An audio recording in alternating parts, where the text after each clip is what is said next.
ஓம் சாந்தி. ஆஹா drama ஆஹா என்ற தலைப்புல 12 நாளுக்காக ஆங்கில பட்டி நடந்துட்டு இருக்கு. பட்டியில இன்னைக்கு 2வது நாள். இன்னைக்கு நாம டிராமால ஒரு முக்கியமான விஷயத்த பார்க்க போறோம். அது என்ன அப்படின்னா, இந்த டிராமா நிலையானது, ஃபிக்ஸ்டு. அது முன்னாடியே தீர்மானிக்கப்பட்டது. ஆமா, இது ஸ்கிரிப்ட் செய்யப்பட்டது. இப்ப டிராமால என்ன இருக்கோ அது நிச்சயமா நடக்கதான் செய்யும். அப்படின்னா நமக்கு எந்த தேர்வும் இல்லையா, டிராமாவை மாத்த முடியாது அப்படின்றது உண்மை. ஆனா அதுக்கு நாம எப்படி பதில் கொடுக்கிறோம் அப்படின்றதுல நமக்கு தேர்வு இருக்கு. கவலைப்படலாமா இல்ல கவலைப்படாமலே இருக்கலாமா, அது நம்மளுடைய சாய்ஸ், நம்மளுடைய விருப்பம். இப்ப இத குறித்து நம்ம எல்லாருக்குமே தெரிஞ்சிருக்கோம். நேத்து இத நாம கொஞ்சம் பேசணும், இந்த விஷயங்களை பத்தி. இப்ப நேத்து பாபா சொன்னாரு, முழு ஞானத்தையும் புரிஞ்சுக்க 3 முக்கியமான விஷயங்கள் இருக்கு. இது என்னென்னு பார்த்தோம். ஆத்மா, பரமாத்மா, டிராமா. இந்த 3மே நித்தியமானது, எட்டர்னல். அப்ப அப்படியானா நாம கவலைப்படுறோமா இல்லையா அப்படின்றது தீர்மானிக்கிறது எது? யாராவது சொல்ல முடியுமா? கவலைப்படுறோம், கஷ்டப்படுறோமா இல்லையா அப்படின்றத தீர்மானம் பண்றது எது? உண்மையாவே எடுத்துக்க போறது அதுல இருக்கக்கூடிய காட்சிகள், சூழ்நிலைகளை குறித்து நாம கவலைப்பட தொடங்குறோம். நாம டிராமாவை ஒரு கதையா பார்க்காம உண்மையாவே எடுத்துக்கிறோம். அப்பதான் என்ன ஆகுது, அதுல இருக்கக்கூடிய சூழ்நிலைகளை குறித்து நாம கவலைப்பட ஆரம்பிக்கிறோம். ஆனா டிராமா ஞானத்தை தெரிஞ்சுக்கிட்டு அதை உணர்ந்து அந்த உணர்வுல நிலைச்சிருந்தோம்னா கவலைப்படுறதுக்கு எந்த விஷயமும் எந்த காரணமும் இருக்காது. நேத்து பாபா கேட்டார் இல்லையா, நீங்க எல்லாரும் கவலை இல்லாத மகாராஜரா இருக்கீங்களா, கவலை இல்லாதவராக இருக்கீங்களா அப்படின்னு கேட்டார். இப்ப கவலை இல்லாதவர் அப்படின்றது யாரு? அவருக்கு என்ன கவலையுமே இருக்காது, எந்த ஒரு கவலையும் இருக்காது. அவர் தான் கவலை இல்லாதவர், அப்படிதானே? அப்ப அந்த நிலையில நாம இருக்க முடியுமா? நாம எல்லாரும் அந்த நிலையை நோக்கி பயணம் செஞ்சுட்டு இருக்கோமா? ஆமா. அப்ப பாபா நம்மள அப்படியேதான் பாக்குறார். அதாவது அது நம்மளுடைய உண்மையான நிலை. நாம எப்போ அத உணராம இருக்கலாம், ஆனா அதுதான் நம்மளுடைய உண்மை. விரைவுல இல்ல தாமதமாக நாம எல்லாரும் அந்த நிலைய அடையிறோம். அப்படி பார்த்தோம்னா எது நம்மள அந்த கவலை இல்லாத ராஜா அப்படின்ற நிலையில இருந்து கீழே இறக்கி விடுது? எந்த விஷயம்? நம்ம அந்த ராஜ்ய அதிகாரி அந்த சீட்ல இருக்கிறோம், ராஜா நிலையில இருக்கிறோம், கவலை இல்லாத ராஜான்ட்டு. அப்ப அந்த நிலையில இருந்து எது நம்மள கீழே இறக்குது? டிராமாவின் காட்சியா இல்ல சிச்சுவேஷன்ஸ், அந்த சூழ்நிலைகளா, இல்ல இதை விட ஆழமா ஏதாவது ஒரு விஷயம் இருக்கா? எது நம்மள டிராமால கட்டுப்படுத்துது, கட்டி போடுது? ஆமா, பாபாவோட உள்ள தொடர்பு நம்மள மேல உயர்த்துது. ஆனா எது நம்மள கீழே விளைவிக்குது? இதெல்லாம் புதியதான விஷயம் இல்லை. இந்த ஞானம் நம்ம எல்லாருக்குமே தெரியும். என்ன விஷயம்? ஆமா, பாடி கான்சியஸ்னஸ், தேக உணர்வு. இப்ப முக்கியமான காரணமே இதுதான், தேக உணர்வுல வர்றதுதான். இப்ப நாம யாரு அப்படின்றதையே மறக்கிறது தான் நம்மள கீழே விளைவிக்குது. வேற என்ன? பொய்யான அடையாளம். நம்ம யார் இல்லையோ அதோட நம்மள அடையாளப்படுத்திக்கிறது. அதுதான் ஸ்வர்க்கம், நரகம், சத்யுகம், இரும்பு யுகம், இவற்றினுடைய வித்தியாசம், இரவு பகலுக்கான வித்தியாசம். இந்த காலத்துல நாம முழுமையா ஆத்ம உணர்வுல இருந்தோம்னா இப்போ நாம தேக உணர்வுல இருக்கிறோம். முன்னாடி அந்த இரவு பகலுக்கான வித்தியாசம் இருக்கு.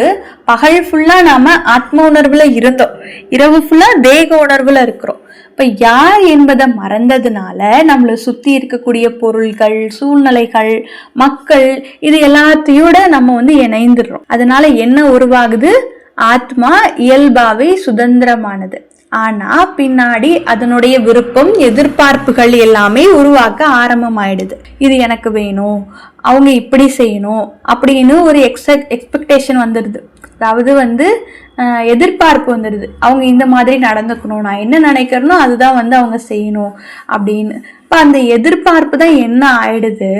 அட்டாச்மெண்ட் ஆயிடுது, பற்றா மாறிடுது. இப்போ ஒருத்தர்கிட்ட இல்ல ஒரு சூழ்நிலையில எதிர்பார்ப்பு இருந்தது அப்படின்னா அது நிறைவேறும் போது நாம அதுல இழுக்கப்படுறோம். அது மனுஷரா இருக்கலாம், இல்ல சூழ்நிலையா இருக்கலாம், இல்ல எதுவா வேணா இருக்கலாம். இப்போ பற்றுதல் அங்கேயே நின்று விடாது. அது மேலும் கீழே நம்மளை இழுக்குது. பற்றுதல், அடையாளப்படுத்துதல், கலக்கம். இப்ப நாம பொருட்களோடு, மனிதர்களோடு, டிராமாவின் காட்சிகளோடு நம்மள அடையாளப்படுத்திக்கிறோம். இதுதான் கவலை, பயம், கோபம், எரிச்சல் மற்றும் அனைத்து எதிர்மறை உணர்ச்சிகளுக்கும் காரணமா இருக்கு. அதனுடைய அடிப்படை காரணம் என்ன? நம்மள மறந்துடுறது. நம்ம சுதந்திரத்தை மறந்து உள்ள பாக்குறதுக்கு பதிலா வெளியே பாக்குறது. இப்ப இன்னைக்கு பாபாவோட முரளியில இருந்து ஒரு பகுதியை பார்க்கலாம்.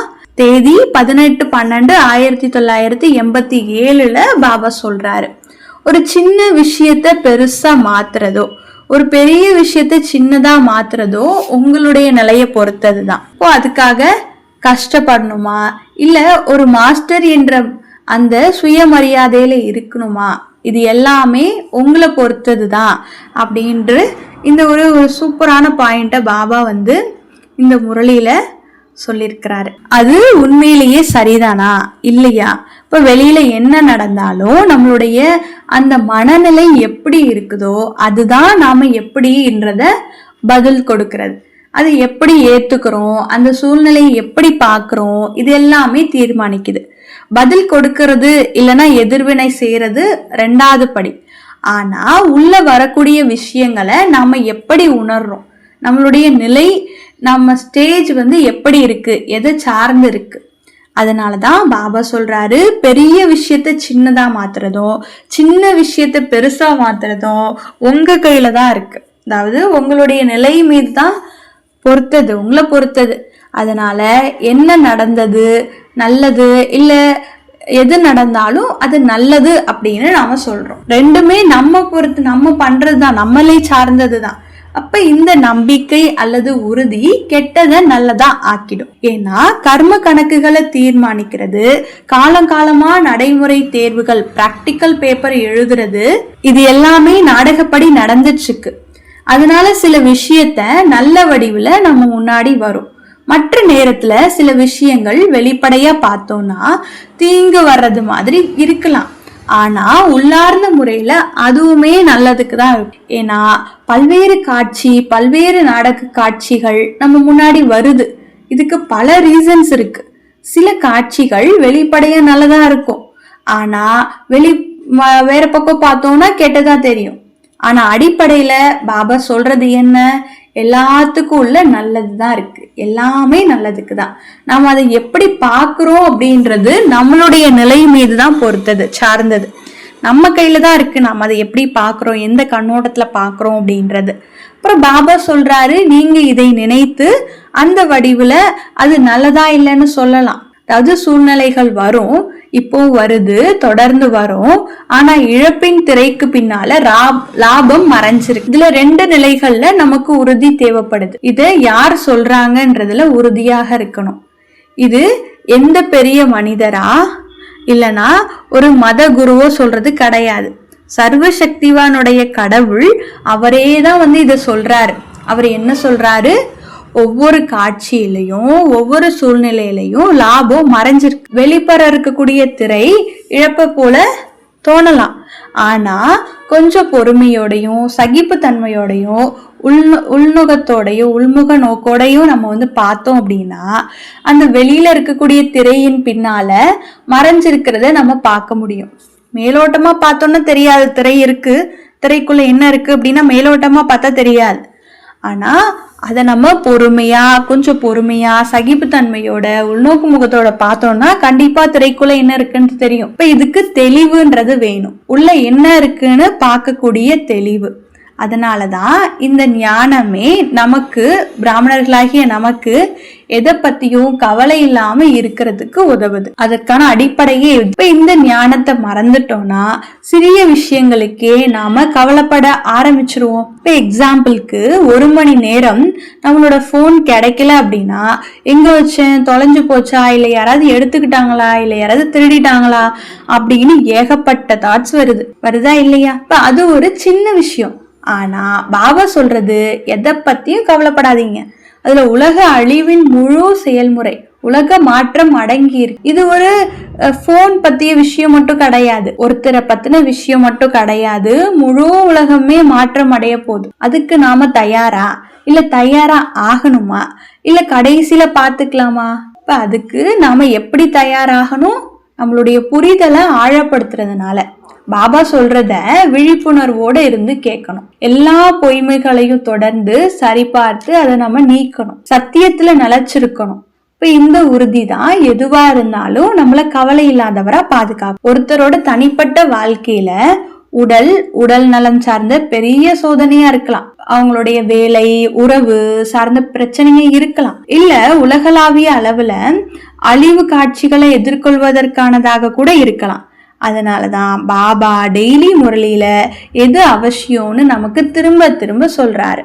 எதுல நீங்க கவனம் வைக்கணும்னு தொடர்ந்து உங்களுக்கு ஞாபகப்படுத்திட்டே இருக்கிறார். நாம அதை எவ்வளோ உள்ள எடுத்துக்கிறோம், ஏத்துக்கிறோம், எவ்வளோ நடைமுறையில கொண்டு வரோம்னு நாம முன்னால கொண்டு போகணும். வெறும் புக்ல எழுதுறது இல்ல புரிஞ்சுக்கிறது மட்டும் ஒரு அளவுக்கு தான் உதவும். ஒவ்வொரு ஞான பாயிண்ட்ஸும் நடைமுறையில அனுபவம் பண்ணணும். பாபா சொல்றாரு, பாபா கிட்ட இருந்து வரக்கூடிய அடையக்கூடிய ஒவ்வொரு சக்திக்கும் நடைமுறை அனுபவம் இருக்கணும். அந்த அனுபவம் எப்படி இருக்கு? அதற்கு நாடகம் தான் உதவுது. காட்சிகள் அப்படியாக வரும். நம்மள சக்திகளை பயன்படுத்த வைக்கும் வகையில காட்சிகளும் வரும். இப்ப நமக்கு டெஸ்ட் பேப்பர் கொடுக்கப்படுது. சக்திகளை பயன்படுத்துறோமா இல்ல பழைய பழக்கங்களுக்கு அடங்கி இருக்கிறோமா அப்படின்னு நமக்கு டெஸ்ட் பேப்பர் வரும். இப்ப நாம நம்மளுடைய உணர்வுல இருந்தோம்னா கவலை ஒரு தேர்வாக மட்டும் கிடையாது, அர்த்தமற்றதா தோன்றும். அது டெஸ்ட் பேப்பர் மட்டும் கிடையாது, என்ன வேண்டாம தோணும் அப்படின்றாரு. இப்ப ஒரு சாதாரணமான நாடகத்துல நடிக்கக்கூடிய நடிகர் அந்த நாடகத்துல யாராவது கொல்லப்படுறாங்க இல்லைன்னா அவங்களுடைய சொத்து எல்லாமே அழியுது அப்படின்னா கவலைப்படுவாங்களா? இல்ல. ஏன்னா அவங்களுக்கு தெரியும் இது ஒரு கதை இல்லையா, நல்லாவே தெரியும் இது ஒரு கதை அப்படின்னு. இப்ப அதே மாதிரிதான் நாமளும் எது நாடகம் எது உண்மை எது நம்மளுடைய உண்மை அப்படின்னு தெரிஞ்சுக்கிட்டோம்னா அப்போதான் கவலைப்படுறது தேவையில்லைன்னு உணர முடியும். இல்லைன்னா நம்மளை பத்தின தெளிவு இல்லைன்னா கவலை இயல்பானதாக தோணும். அதனாலதான் மக்கள் தீவிர முடிவுகள் எடுக்கிறாங்க, தற்கொலை, மத்தவங்களை கொல்றது, இந்த மாதிரி எல்லாம். அதனால பாபா டெய்லி சொல்றாரு, ஆத்ம உணர்வுல இருங்க, எல்லாத்தையும் மறந்து என்ன மட்டும் நினைங்க. ஏன்னா அவர்தான் சக்தியின் மூலாதாரம். ஆத்மா முழுமையான விழிப்புணர்வுல இருந்ததுன்னா அது கடவுளை போல. இப்ப நம்மள மறைக்கிறது எது? நாடகத்துல இருக்கக்கூடிய இந்த மனிதர்கள், பொருட்கள், சூழ்நிலைகளோட ஏற்படக்கூடிய தொடர்புகள் தான் நமக்கும் பாபாவுக்கும் நடுவுல ஒரு திரைய போட்டது. இப்ப என்னுடையதுன்னு சொல்லி பிறகு நான் மாறிடுது. நேத்து ஆத்மாவை பாத்திரத்துல இருந்து, அதாவது இந்த ரோல்ல இருந்து பிரிச்சு பார்க்கக்கூடிய பயிற்சி பண்ணோம். ஆழமான பற்றுதல் என்ன அப்படின்னா நாம இந்த பாத்திரம் அப்படின்னு நம்புறது, அதாவது இந்த காஸ்டியூம், இந்த உடல் அப்படின்றத நம்புறது. இப்ப பல பிறவிகளாக இந்த அடையாளம் நமக்குள்ள இருந்துச்சு. அதனாலதான் பாபா தொடர்ந்து பயிற்சி அவசியம் அப்படின்னு சொல்றாரு. தொடர்ந்து பயிற்சி பண்ணணும், நீண்ட கால பயிற்சின்னு சொல்றாரு இல்லையா. இப்ப முன்பே தயாராகணும், இல்லைன்னா மாற்றம் திடீர்னு வரும். நாடகம் நமக்குள்ள காட்சிகளை கொடுக்கும். நம்மளுடைய சக்திகளை பயன்படுத்தி உண்மையிலேயே நிலைச்சிருக்க உதவுறதுக்காக இப்ப நாம இந்த நாடகத்துல சேர்ந்துட்டோம். இது நம்மளோட வீடு கிடையாது. வீட்டுக்கு திரும்புறதுக்கு முன்னாடி ஆத்மா தூய்மையானதாக ஆகும். எல்லா தூய்மையற்றதும் என்ன? பொய்யான அடையாளம், அகங்காரம். அது எல்லாமே இப்போ ஞானத்தின் மூலமாக நம்ம விட்டுடலாம். இப்ப இல்ல அப்படின்னா நாடக காட்சிகள் மூலம் நாம விட்டுவிட வேண்டிய நிலை வரும். அது போலவே கவலைப்படலாமா வேண்டாமா அப்படின்றது நம்மளுடைய சாய்ஸ், நம்மளுடைய விருப்பம். இப்போ இது ஆழமான தலைப்பாக இருக்கு. இன்னைக்கு வீட்டு பாடம் என்ன அப்படின்னா, உங்க எல்லா கவலைகளையும் பட்டியலிடுங்க. உங்ககிட்ட என்னெல்லாம் கவலை இருக்கு, எதை பத்திலாம் நீங்க உங்க வாழ்க்கையில கவலைப்பட்டு இருக்கீங்க, அதற்கான பட்டியலை எடுங்க. கவலைக்குரிய காட்சிகளை வரையுங்க. கவலையினுடைய நிலை, கவலை இல்லாத நிலை அப்படின்னு அதை ஒப்பிட்டு பாருங்க. எதுக்கெல்லாம் கவலை வருது. இப்ப கவலை இல்லாத நிலைக்கு நம்ம என்ன செய்யலாம், இதை ஒப்பிடுங்க. பாபாக்குரிய இன்னொரு அழகான விஷயம் கர்மாதீதா, புனித அன்னம். இப்போ வெளிப்படையாக தீங்காத தோன்றக்கூடிய அந்த காட்சியில கூட மறைஞ்சிருக்கக்கூடிய லாபத்தை எடுத்துக்கிறது தான் புனித அன்னப்பறவை, அன்னத்தினுடைய தன்மை. இப்போ அதே மாதிரி அந்த ப்ராக்டிஸும் பண்ணுங்க. அதுதான் நம்மளுடைய உண்மையான வெற்றி. இப்போ இன்னைக்கான ஹோம்ஒர்க், உங்க கவலையை பட்டியலிடுங்க. கவலைக்குரிய காட்சியை வரைஞ்சு கவலை நிலை கவலை இல்லாத நிலையை ஒப்பிடுங்க. ரெண்டாவது கர்மாதீத ஆத்மா அப்படின்னா புனித அன்னப்பறவை, அதுக்காக என்ன செய்யணும் அப்படின்றதையும் செக் பண்ணுங்க. அதுதான் நம்மளுடைய உண்மையான வெற்றியாக இருக்கு. நல்லது. ஓம் சாந்தி.